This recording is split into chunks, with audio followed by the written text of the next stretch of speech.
All right, folks, gather round. Tonight, we're diving into the world of human rights. Sounds boring, right? Well, buckle up, because it's way more dramatic than a courtroom reality show. See, we all love our rights.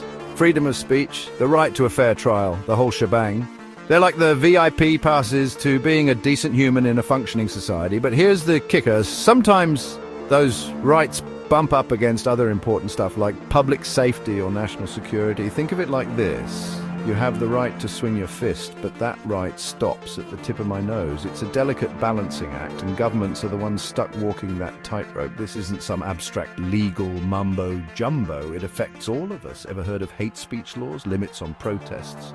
Those are examples of governments trying to figure out where the line is between your right to free speech and the need to protect others from harm or chaos. So yeah, it's messy, it's complicated, and it's happening all the time.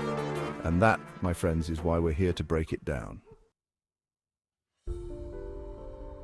Okay, so we've established that sometimes governments need to put the brakes on certain rights. But before you go full conspiracy theorist, let's be clear, it's not just some arbitrary power grab.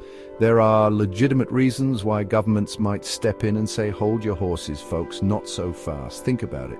We've got public safety to worry about. You can't just yell fire in a crowded theater and then hide behind your right to free speech when people get trampled. National security is another big one. Imagine if someone leaked classified military secrets that could put lives at risk. Public order, yeah, that matters too. We need rules to prevent chaos and ensure things run somewhat smoothly. And then there's the whole public health shebang.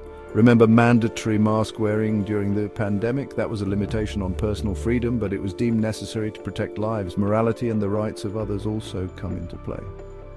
You can't just discriminate against someone because you feel like it. That infringes on their fundamental rights. The point is, there are valid reasons why governments might need to limit certain rights, but that doesn't mean they have free rein to do whatever they want. Governments can limit rights, but not without rules. Think of it like this. You wouldn't trust a toddler with a chainsaw, right?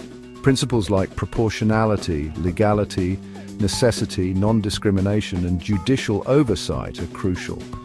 They're like safety gear for rights limitations. Proportionality means no sledgehammer for a nut.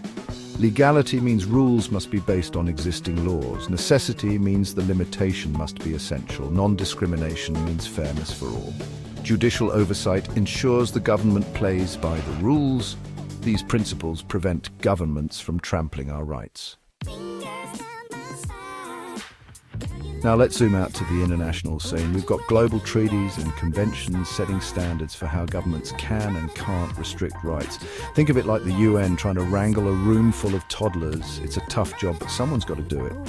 Two big players in this game are the European Convention on Human Rights, ECHR, and the International Covenant on Civil and Political Rights, ICCPR.